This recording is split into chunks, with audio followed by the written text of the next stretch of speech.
გთხრობა სულიერი აღსარების დამფარველთათვის. ღვთისმსულიერნო შვილო ეკლესიისანო, უფალი ჩვენი იესო ქრისტე ბრძანებს, ყოველი რომელი ბოროტსა იქმს, ზულს მას ნათელი და არა მოვალს ნათლისა. საყვარელნო, ნათელმყოფელი სულისა ჩვენისა ჭეშმარიტი აღსარება არს, ვით არცა იტყვის საღვთო მოციქული. ყოველი განცხადებული ნათელ არს და რომელი ნათელს აღსარებისას არა მოვალს, იგი ბნელსა შინა არს და ბნელმან სოდვისამან დაუბრმეს თვანი გონებისა მისისანი და ემხილებოდის სიბოროტე თვისი ჟამსა საჟელისასა. რამე თუ კაცმან ვინმე ბოროტ ხელოვანმა შექმნა ნაცვალი კლიტისა და გააღებდა კარსა ბერისა ვისმე ღირსისა და პატიოსნისასა, რომელსა ეკვთა ხელსაქმარითა თვისითა მოგებული მცირედი ოდენ კერმა. კერმა არის ფული, რათა მით გამოზარდოს თავი თვისი და უმრავლესა მისცემდა გლახაკთა მოწყალებად და იწყო კაცმან პარვად ფულისა მისისა, ხოლო ბერმან დაწერა წერილსა წერილი. ვითარმეთ, უფალო და ძმაო ჩემო, რომელიცა ხარ, ყავს სიყვარული და ნახევარი ფულისა ამის შენ წარიღე და ნახევარი მე დამიტევე. სახმარად სიგლახაკისა ჩემისა და განყო ფული იგი ორად და დადვა მასზე და წერილი იგი. და ვითარცა მოვიდა ჩვეულებისამე პარავი იგი, იხილა წერილი, აღმოიკითხა და განხია იგი და ყოველივე ფული წაიღო სრულიად. და ოდეს იხილა ძვირუხსენებელმა ბერმან აკურთხა და ულოცა ბოროტის მყოფელსა თვისა, ვითარცა უფალი ბრძანებს, კეთილსა უყოფდით ბოროტის მყოფელთა თქვენთა და ულოცევდით მათ, რომელნი მძლავრობენ თქვენ.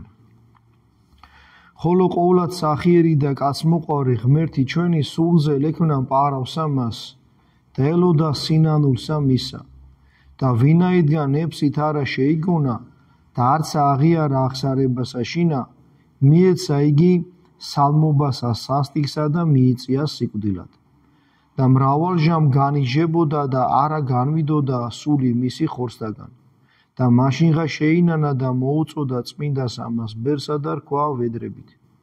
შემინდე მამაო პატიოსანო და შემიწყალე ჟამსა ამას ჭირისასა და ლოცვა ყავ ჩემთვის, რამე თუ მე ვარ, რომელი იგი ვიპარავდი ფულსა შენსა. მიუგო მას ბერმან, საყვარელო შვილო, მე მაშინვე მოგიტევე, გარნა შენ რად არ აღიარე აქამდე და ხო ბერმან ლოცვა მისთვის ხურვალითა გულითა და სახიერი ღმერთი სულზე ლექმნა ვიდრემდი შეინანა და მერმეღა მიიცვალა, ვითარცა თვით ბრძანებს, არა მნებავ სიკვდილით სოდვილისა, არამედ მოქცევა და სინანული მისი, დიდება კაცმოყვარებასა მისა. იხილეთ საყვარენო თუ ვით არ ბოროტარ სოდვისა ჩვეულება და უბოროტეს არს აღსარებასა შინა დაფარვაი და სიბნელესა შინა ყოფაი.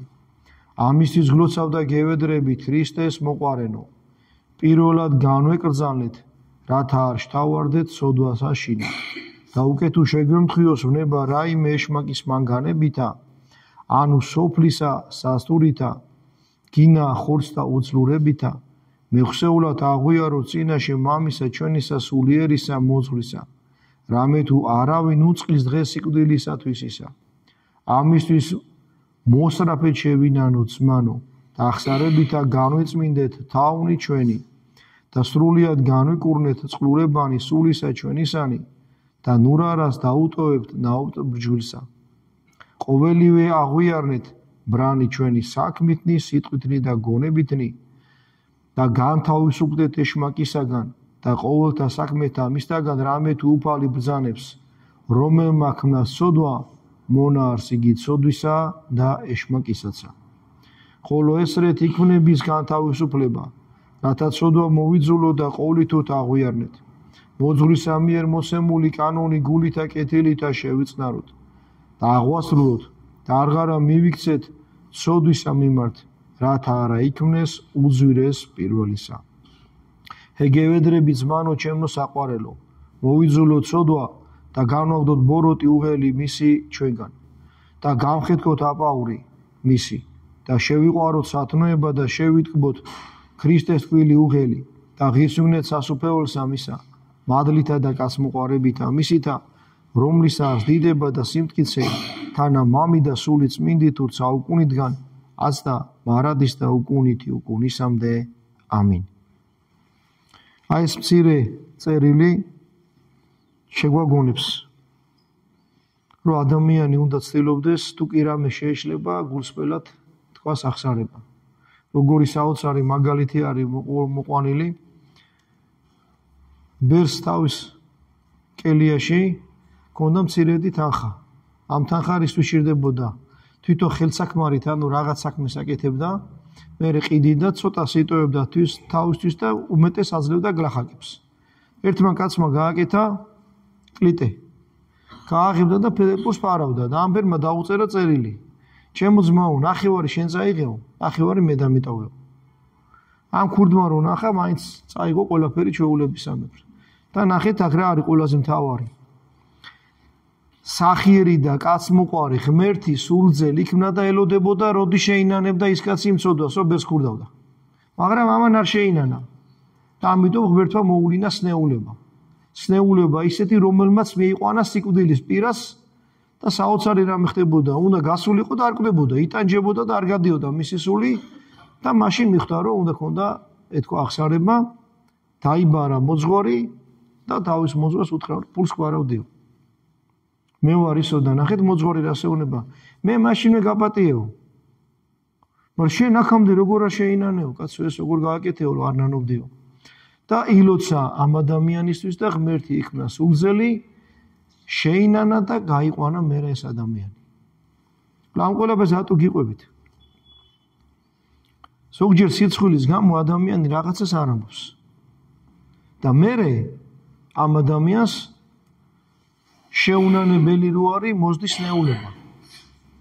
ეწყება სნეულება. და ეს სნეულებაც იმიტომ კი არ ეწყება, რომ ღმერთს მისი დაჟა უნდა, არა, რომ შეუნანებელი არ გავიდეს, არ დაიცვალოს ცოდვებით. ამიტომ როცა ხედავთ ადამიანს, რომ ძიმეთ ავათარი, პირველ რიგში უნდა შეეცადოთ, რომ მიუყვანოთ ღვთელი. თუ ის სნეულება ღმერთმა იმიტომ გამოუგზავნა, რომ ამა შეინანოს. ზოგი სამწუხაროდ ვერ ხდება. და ამობს რა დავაშავე ღმერთო, ტყუილად ვიტანჯები. ბოლო გაკვეთილითაც ვერ მიხვდა, რომ შეინანებინ, ამიტომ ეს არის ძალიან მძიმე ცოდვა. ჩვენ უნდა შევეცადოთ, რომ თუ კი რამე აუცილებლად მოძღვრის წინაშე პატიოსად უნდა ვთქვათ ახსარებაში.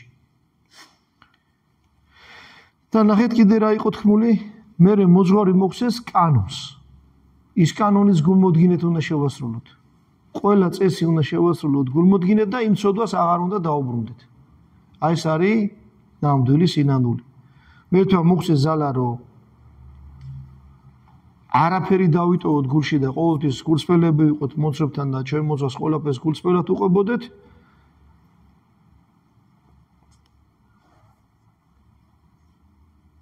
და ასევე მოხსეს ზალა, რომ ვინც ცუდად მოგვექცევა, იმას ვაპატიოთ. ნახეთ როგორ საოცარ სიტყვას ეუბნება. საყვარელო შვილო, აქამდე გაპატიო მე ვეგო, მაგრამ შენ ახსარება როგორ არა თქვიო. ყველაფერი უნდა შევუნდოთ, რომ მე ღმერთმა ჩვენ შეგვიწყლოს. მადლობა ღმერთს ყველაფრისათვის. ამინ.